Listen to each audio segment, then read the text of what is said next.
Well, we're here in Blue Springs, Missouri today, and we're visiting with Herb Nye, who served in the Wolfhounds Charlie Company, 2nd of the 27th in 1968. And were you there in 69 too, or just 68? I didn't make it that far. Okay, so in 68. So to get started, where were you born and raised, Herb? In Leavenworth, Kansas. Oh, so you're Native. You're a native, Mm-hmm. okay? And what was your date of birth? October 4th, 1947. So you're 1 year older than the crew that replaced you. That's correct. Yeah. And where did you take basic? At Fort Leonard Wood, Missouri. Or Fort Lost in the Woods, whichever you prefer.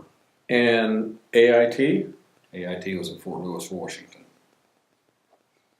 What was your impression of Washington being a Kansas boy? What was that like? I loved it, except it was always rainy. I tell you, we went up there for between, it was October 12th through December 12th.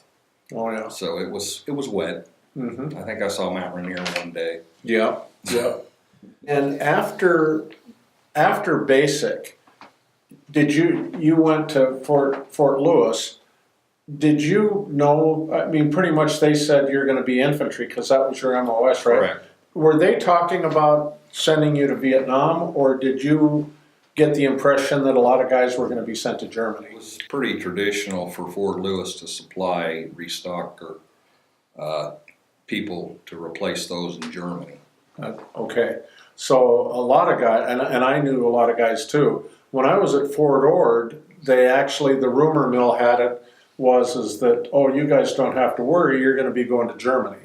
And of course, as we found out later, that was nothing but a rumor, that somebody's idea of a sick joke, I think. But I think most of us in our heart of hearts knew, because, the cadre, the DIs and everything, they were usually from Vietnam. They were Vietnam vets, and they knew better, and they tried to train. Hopefully they said, hey, I'm going to try to teach you everything I can so that you might be able to survive. And so, yeah, so you thought you were going to Germany. And I did. And he did. Okay, so tell us about that. You left the U.S. and you went to Germany. Flew into Rhein-Main Rhein-Main Airport in Germany. And took a bus down to Augsburg, which was a replacement depot for the 24th Infantry Division Mechanized. And then I was assigned to the Gimlets of the 21st Regiment. And spent a lot of time in Munich, not a lot of time, but 2-3 weeks, and then they shipped us off to Grafenberg. And we went on maneuvers up there for a month or so, and they brought us back to Munich and said, guess where you're going? And I came down on levy for Vietnam. Did you, by any chance, go to Germany with anybody that you knew? Any of the guys that you went to AIT with? No. Okay, and then when you got to Germany, were there any of the guys that you were with in Germany that ended up with you in the Not platoon? that I recall. Okay, so everybody was pretty much in the same boat. Mm-hmm. So you get the word you're going to Vietnam. What were your thoughts then? Bad. No, I figured if that's where I got to go, that's where I got to go. Yep, and you knew it was infantry now, no mechanized. No, I didn't know that. Oh, you did not. Oh, you no, didn't I even... thought I was going to another mechanized outfit. Oh, okay. And when I got there, they said, "Okay." We landed at Cameron Bay on March 31st, just before midnight, and we stepped off the plane April 1st. Bad April 1st joke. April Fool's Day. So anyway, they took us and belted us and said, okay, we're going to assign all of you guys to the Wolfhounds. I said, great, what's a Wolfhound? I was one of them that didn't have any idea. Sure. And I didn't either. And I said, okay, and they said, okay, well, it's an infantry outfit. I said, well, I expect that. I said, mechanized? They said, no. All right, I trained mechanized, but yeah, infantry is infantry. So, how did you get to the Charlie Company? They took us from Cameron Bay to Benoit, and that was a cluster. We spent 2 days at Benoit Air Force Base, or Air Base, and finally Caribou aircraft came in, and they put us on it and flew us out to Cucci. Okay. And as we're going around, they have to shoot a flare before they land. Scared everyone on the plane. Nobody told us what they were doing, and I thought they got a big laugh out of it. But anyway, it landed, signed us to our companies. They probably shot the flare to indicate that there was no mortars coming in, or there was I no. don't have any idea. Maybe that's how they signaled the tower. I don't know. But they shot that flare out the back of that plane, or down a tube, I guess, or something they have on there, and it was a shock. So you got to the company area, and somebody said, "Okay, this is Charlie Company. Go over there and check in." Right. Who was the first person that you met when you got there? I really don't remember. You don't remember, but did somebody from the company come out and say, "Get your orders," or tell you, get you signed in, or whatever? I remember a clerk or somebody coming Yeah. out and gathering up the papers Yeah. and saying, "Go find yourself a hooch." Okay, and then find the supply room and get your gear. Mm-hmm. Do you even recall who the supply? No, I don't. Yeah. And to be honest with you, I didn't either, because my mind was going so fast about thinking about the comments that people had made me when I got to Cucci about what my survival chances were. And so I pretty much had my mind on other things too. So do you remember the very first time you went out to the field? I believe it was Easter Sunday. Okay. And where was the platoon at that point? They had come back into base, so we went in mass out Okay. and started a sweep along a canal, and immediately we were brought under sniper fire. And we spent the whole day on that berm waiting for something to happen to that sniper. Mm-hmm. And they brought in aircraft, close support, a jet, and he flew treetop level into strafe where we thought the fire was coming from. And let me tell you, when those 50 caliber shells fall out of the sky on you, it hurts. Mm-hmm. And he was right over the top of us when he did. So you guys got friendly fire your first day out in the... We got friendly cartridge. the car... We didn't get the fire. And they're hot. And they're hot. They're hot. I Oh, understand yes. they're hot. Very hot, very hot. And don't let them go down your neck. Yeah. So, So did they get the sniper? don't know.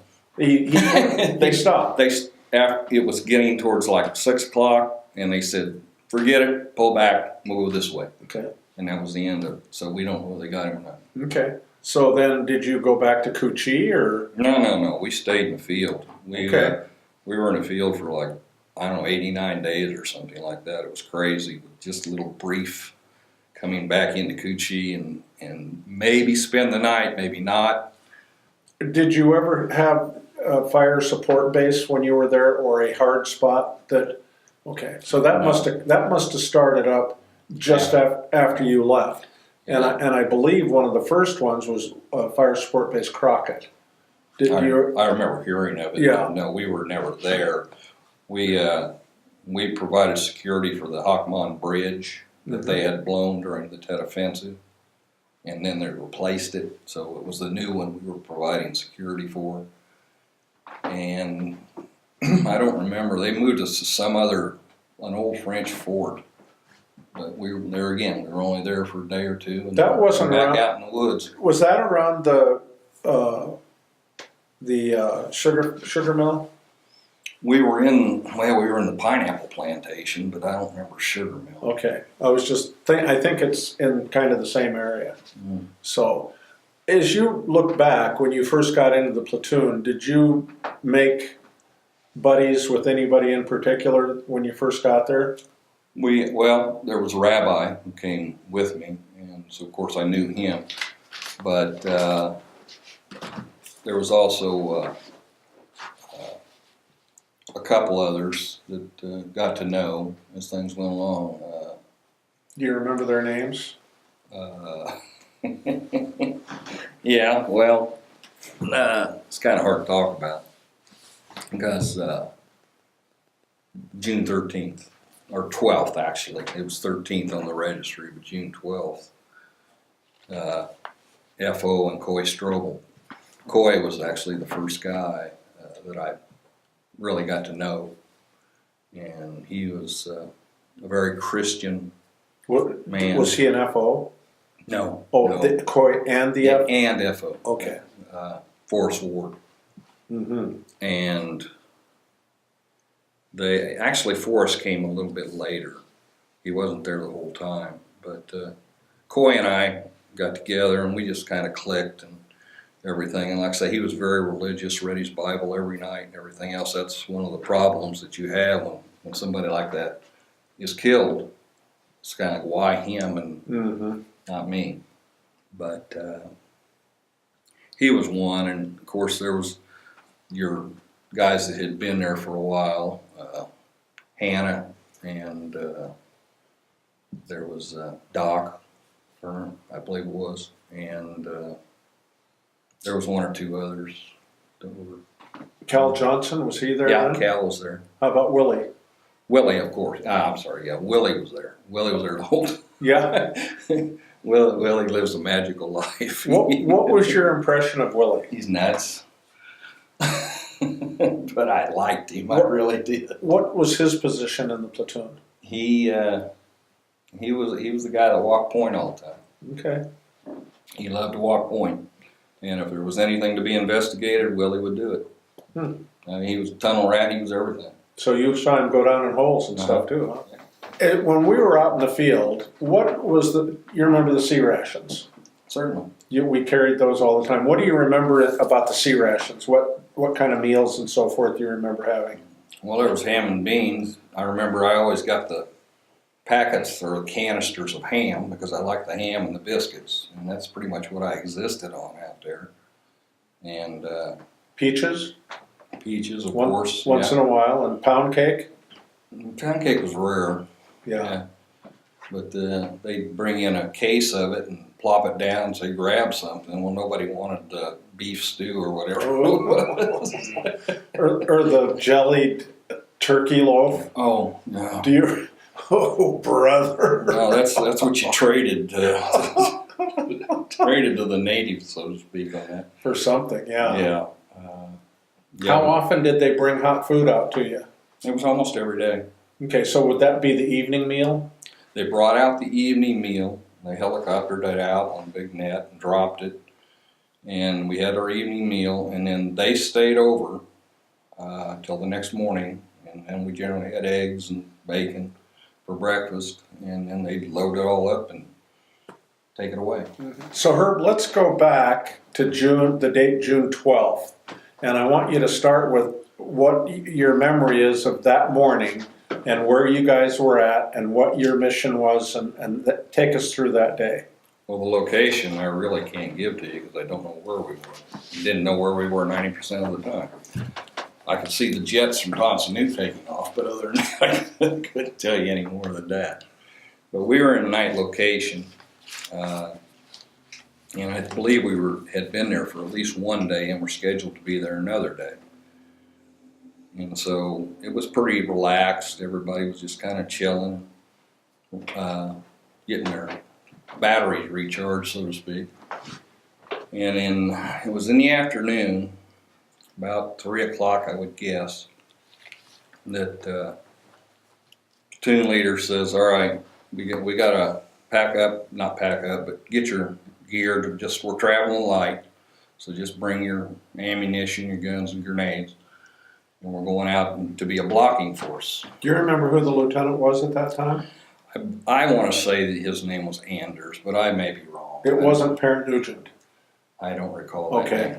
name. But we all walked, I don't know, maybe quarter, half mile, and they were laying us out. Captain Blackwell was laying us out. Blackwood? Anyway. Blackwood. It didn't sound right. Anyway, they were laying us out about 50 to 100 feet apart along this tree line. And so company commander, RTO were there. There was myself, Coy Strobel, and FO. And I always said FO and he should have never have been there. He should have went with them. But anyway, they were laying us out.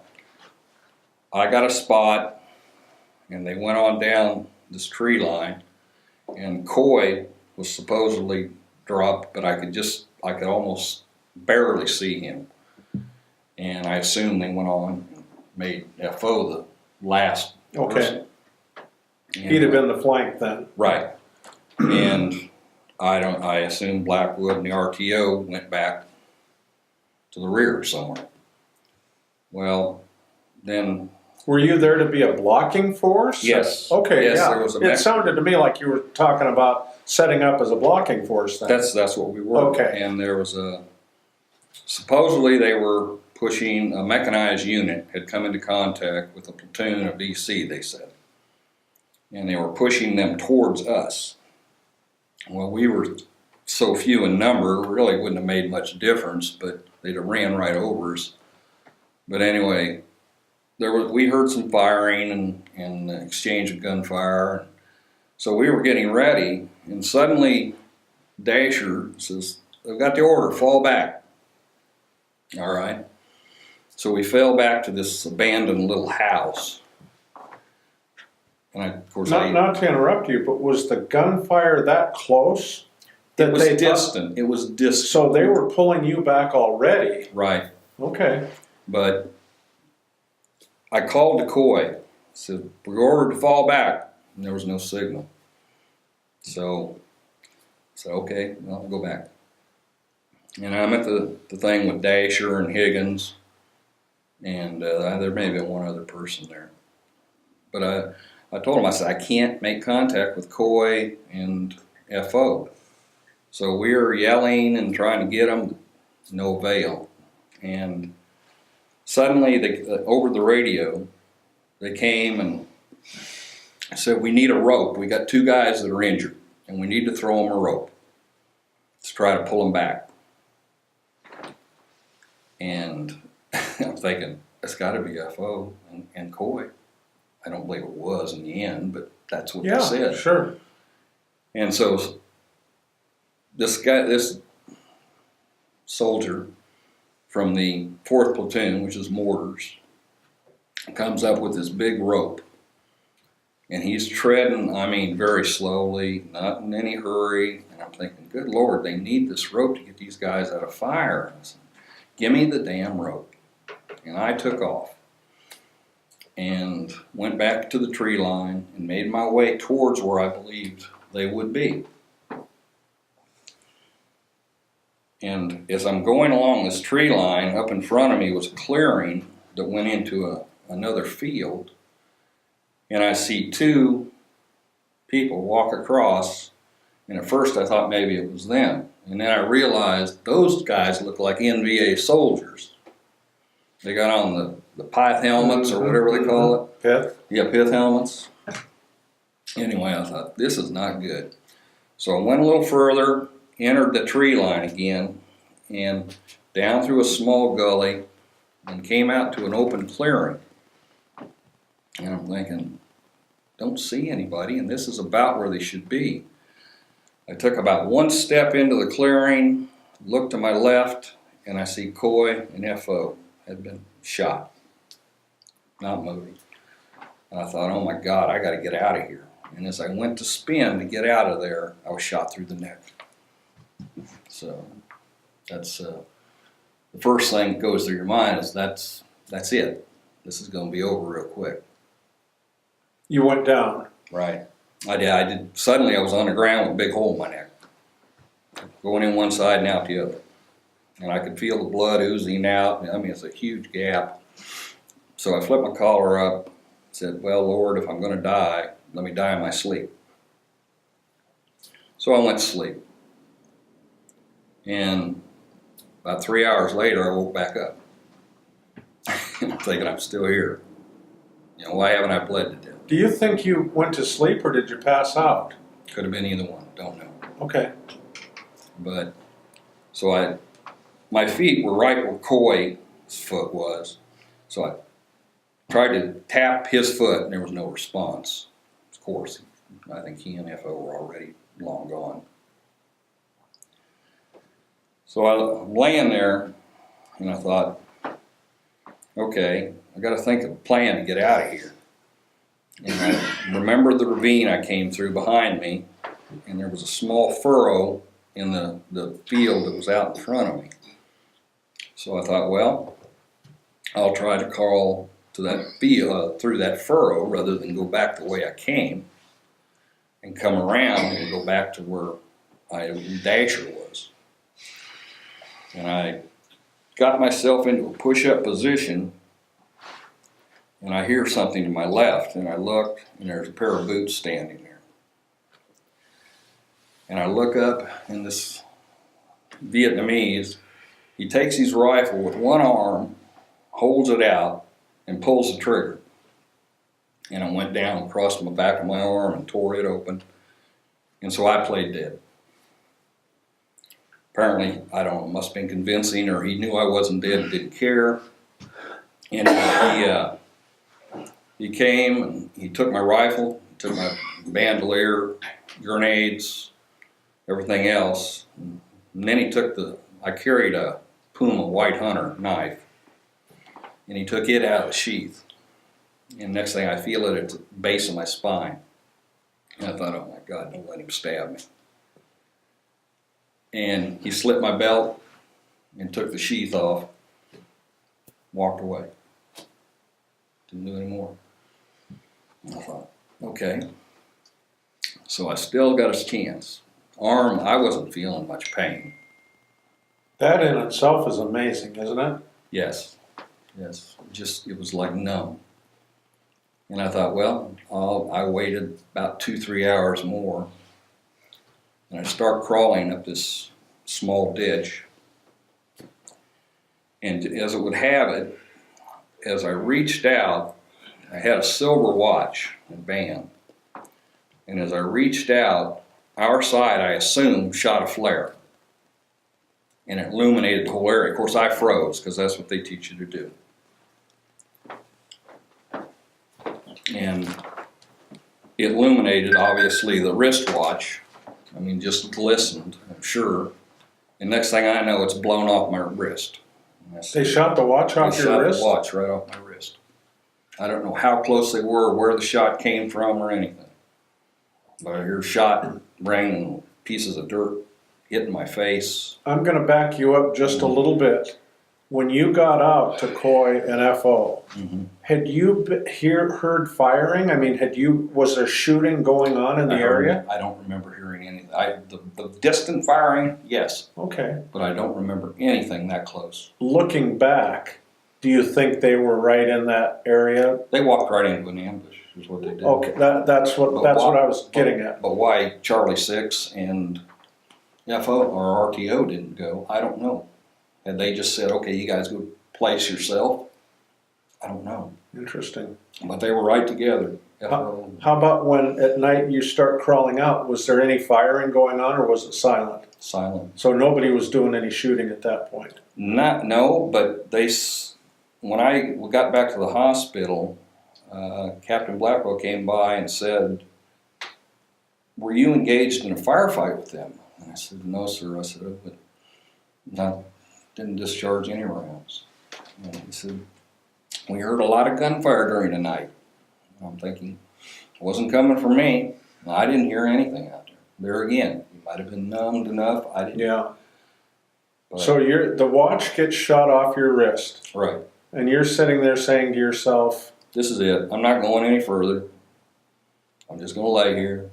What happens, happens. So I laid there all night. Well, I laid there about another 2 hours, and our side decides they want to saturate the area with mortars. They start dropping mortars in an L shape, and I was laying right at the apex of where the L meets. So I'm getting brush and wood and everything else thrown on top of me, and dirt, but they never directly got to me or in that vicinity. I mean, close enough to hurt me. and this is the fourth time within an 18-hour period that you probably said to yourself, well, now this is really it. Within a 12-hour period. But this is really Right. This is really I'm going to be killed by my own people. Oh, man. But anyway, I survived that, no problem. And then after that, I heard a lot of scurrying through the brush. I assume they came out of their spider holes and they were moving around, going different positions. So when daylight came, the company pulled back forward, and they came, and I could hear them talking. And I knew that anything that moved, they were going to shoot. So I yelled out to them. I said, "Wolfhounds!"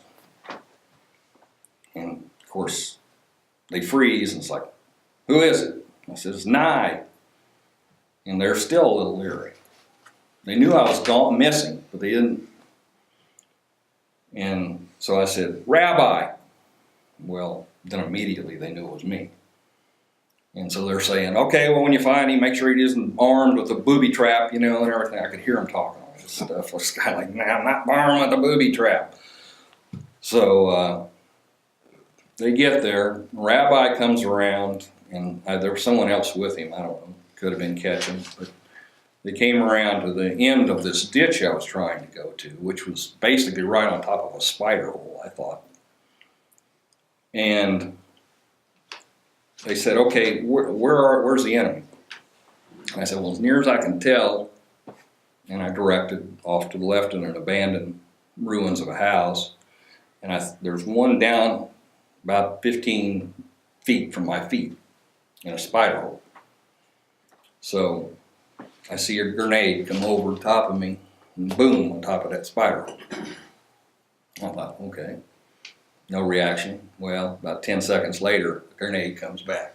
And that's what got Rabbi. So, boy, I feel so sorry for Rabbi. Anyway, he was injured. And so they got him out of there. Are people yelling medic and the whole routine? I don't recall that.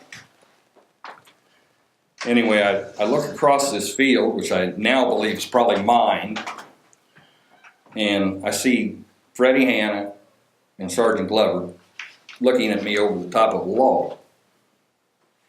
And I'm thinking, okay. And they said, "Just sit tight, we'll get you out of there." Okay. Said, "Can you hold on to a rope?" I said, "I'd have to wrap it around me." And I said, "My arm is not in much shape to tie it or hold on to it." Okay. So as I'm waiting, I guess for them to evacuate Rabbi or whoever, I don't know, maybe they were waiting for the rope, I don't know. And suddenly, I don't know if it was Glover or Hannah, I see him jump up with the gun and let loose a burst. And right off, less than 6 feet from me, there was like a grapevine, on a pole, and ploop, one of the guys dropped. Apparently he had gotten up and was ready to shoot me.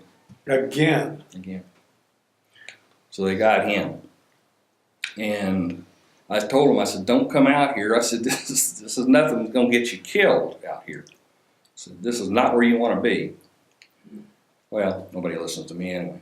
Anyway, next thing I know, here comes Freddie Hanna and Glover running across this open space. One of them grabbed each of my arms and pulled me back over the top of that log, and ploop. And I don't remember whether there was any fire or anything. In the meantime, I forgot to mention, is when they started their dash, the gully where that spider hole was just lit up with flame. Flamethrower had been brought in. And the guy that was in there, I could hear a, "Ah!" And that's about all I heard.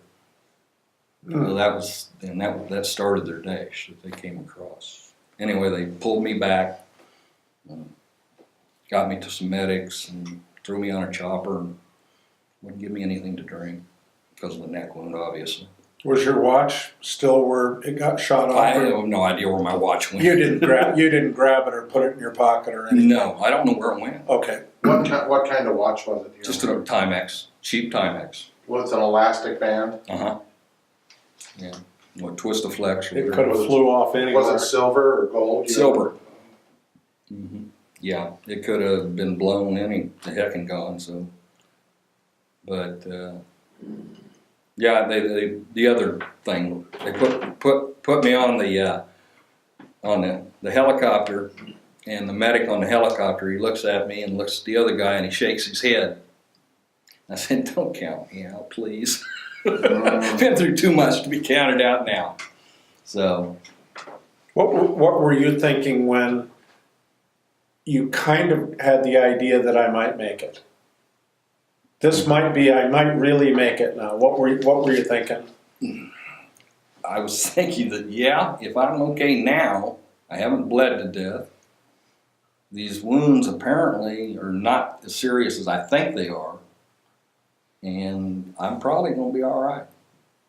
Yeah. Well, I forgot to mention the battalion commander. As I'm laying there circling in his loach or whatever it is, That's what it was. and I'm thinking, does he understand that I was carrying a law? And he's up there at treetop level circling above me with his little M16. And they're going to blow him right out of the sky. Thank God they didn't. But I thought, oh man. Anyway, it was a long night. Started at 4:10 in the afternoon. Do you remember being put on the chopper? Mm-hmm. Remember hearing the sounds of taking off and flying to Kuchi?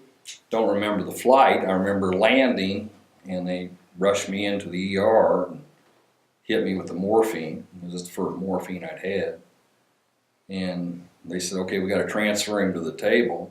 And I said, well, I can help with that. That's all I remember after that. I was gone. Did the medic in the field patch you up in the field a little bit, or did you? He put some bandage around my neck, and I don't think he even touched my arm. No morphine. No. Okay. So what was it like in the hospital? Painful. A lot of pain. All of a sudden now you did start feeling. Yeah, a lot of pain. A lot of pain. How long were you in Kuchi? About 10 days, I think. And then they sent me down to, what was it, 12th of ACK, I believe.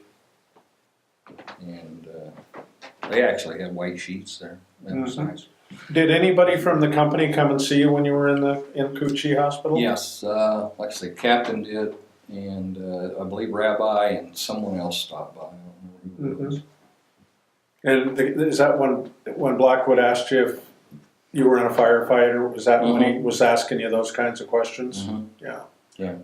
Now, Coy Strobel and FO Right. were KIA.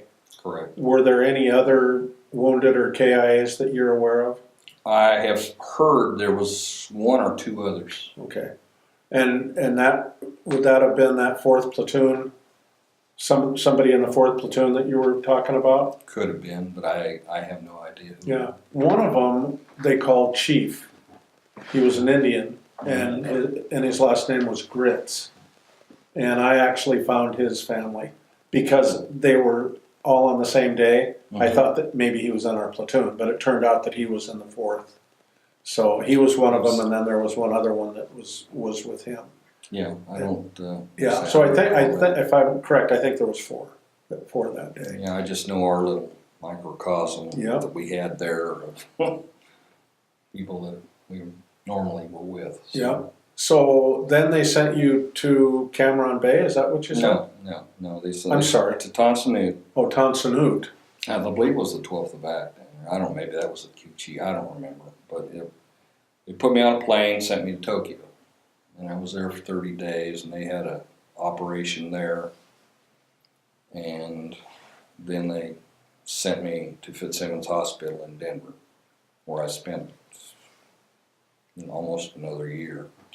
When you left Vietnam and you were on the plane getting ready to leave, did you have any kind of a funny feeling about the guys that were left behind? And oh, certainly.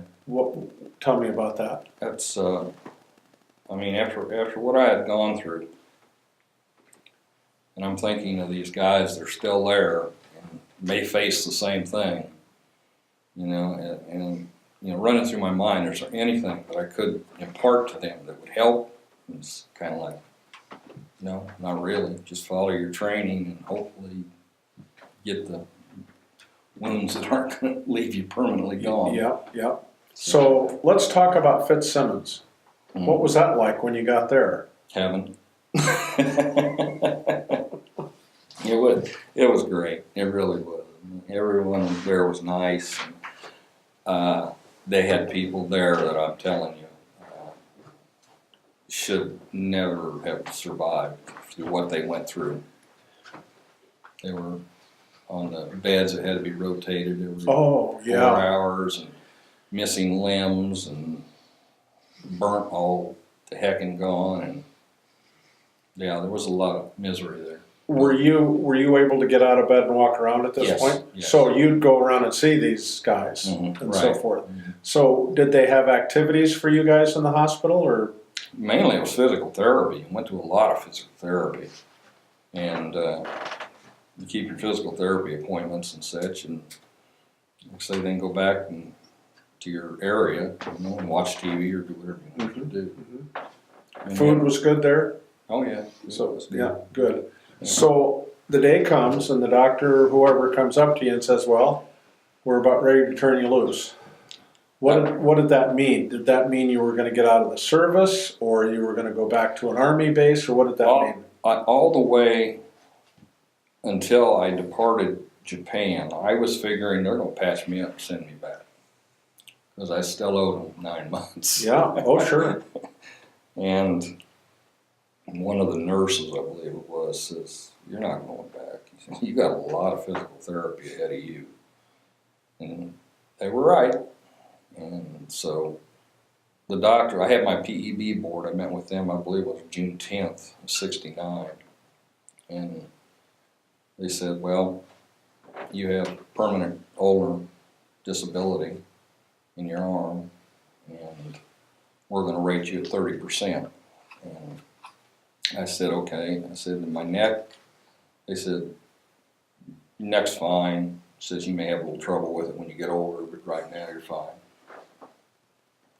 Okay. And that's got my orders. I was discharged with 30% disability. Well, and we didn't know. Right. We knew nothing about that whole system. Mm-hmm. Otherwise, if we'd have known then what we know now, we would have said, I want to talk to an attorney. I mean, no, that's a fact. Uh-huh. And there's so many of us that came back that then years and years later had to go either to the VA or to a veterans representative and say, wait a minute, I don't think I got a fair shake on this. And of course, as it turns out, we didn't get a fair shake. So the year that you were in Fitzsimmons, did your family come out and visit, or? They came out once. I went home on, I had almost 120 days of convalescent leave they gave me. Oh, okay. Which doesn't count against your normal leave. Yeah. And my mother and sister came out once when I was presented with the Silver Star for the presentation. And that's the only time the family really came together. So. Okay. And then, so you go home, and what is the first thing on your mind? Oh, by the way, did they medically discharge you then from the service? That's what that meant. That's what you were talking about, right? Mm-hmm. They shook your hand, said, thanks for serving. You're no longer employed with us, so go home. And you went home, and then what happened when you got home? Well, like I say, I took a couple of months vacation, so to speak. And I went to the Ozarks with my brother on a short vacation and made the mistake of getting on a roller coaster ride. I believe it was called the Mouse. It goes out over a cliff and turns suddenly. And I'm telling you, when I got off that thing, I was shaking so bad. My nerves were just, they were shot. They were shot. It all came back. Everything was, all my nerves and everything was pent up. And I just shook. I just shook for, I bet, 10 minutes. And your brother knew something was wrong. Yeah. It's kind of like, is that ride that bad? No, it's not the ride. The ride was bad, but it just, I didn't need my nerves tested. It was a trigger. It was just a trigger. So what did you do for employment? What was the I first? went back to work at Fort Leavenworth, where I had been employed before I went into the Army. What did you do there? I worked at the Command and General Staff College, helping with what they call instructional facilities. That's basically putting up maps for the classroom and things like that. Okay. And then, so did you go back there then? Is that I And- did for about 6 months. what kind 3 of months. same type of job? Same job. Okay. And then what did you do after that? Then I was asked by the sheriff of Leavenworth County if I wanted a job. I said, okay. And I went to work for the sheriff's office. Did it have anything to do that you were a combat veteran? Not in his eyes, probably. Oh, okay. I wondered because he knew you'd handled weapons and things. Yeah, I don't believe so. So what was that like being a young man and working in the sheriff's office? Had a lot to learn. There was a steep learning curve. Did you do, I mean, I don't know how the sheriff's department works, but do you go in as just a deputy and you're in a car? And No. He started there as a jailer dispatcher. And that means you took care of 20, 25 prisoners that were upstairs, and you dispatched the units and answered the phones. Okay. That was kind of all rolled in. That was before 911. Oh, yeah. So if somebody called and said, hey, there's an accident, then you dispatch. Right. That's how it worked in those days. Mhm. Okay. Yeah. And then, so I'm assuming, because I know the end of this story, I'm assuming you stayed with the sheriff's department I did for 22 years. and worked your way up the, I became a sergeant and then a lieutenant, the operations division. And then I filed for sheriff in 1992 and was fortunate enough to win election, and I won it 2 more times after that, and then I retired for 34 years, actually almost 35. So what have you done in retirement? Babysit, take care. I've earned $20 in 12 or almost 13 years. Those were jury duties twice. Oh, that's awesome. That's great.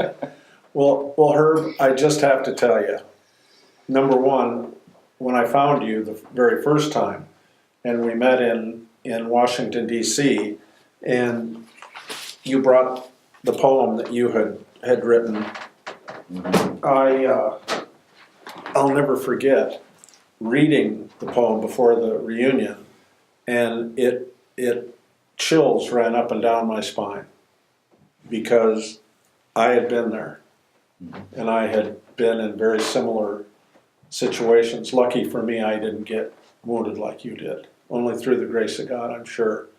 But that poem, if you're not a veteran, you would never get it. No. But if you're a combat veteran, that poem said so much, not only in the words that you put down there, but between the lines. And I immediately knew, I hadn't met you yet, but immediately I knew you were a hero. You were what I would call a real hero.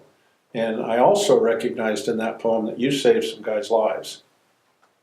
I would like to hope I did. Oh no, I don't think there's any hope. I think it definitely is. And you did that knowing that the NVA were right behind you. So really, in all honesty, you should have been plugged. I mean, in reality, you should have been plugged. I know. So, act of heroism obviously recognized by your peers. Silver Star, very high honor, and you deserved it so much. And when you got up there in Washington and you read that poem, it was a moment in my life. And I'll never forget thinking, before he leaves, I got to get his autograph. Remember? Remember I asked you to sign my program, and I just thought, man, this guy's a rock star. And I know I wasn't there with you. I came after you did, but I just can't thank you enough for your service and what you did for the platoon and for the guys. And I want to say how sorry I am about Coy and FO. And again, if people haven't been there, they have no clue what kind of a loss that is and how it stays with you the rest of your life. You figure 50 years is coming up in a few days. It just it never goes away. No. it stays with you. So If you could talk for just a moment about what your definition of a hero is, in your experience in the life you've lived and what you went through in Vietnam, what do you say a hero is?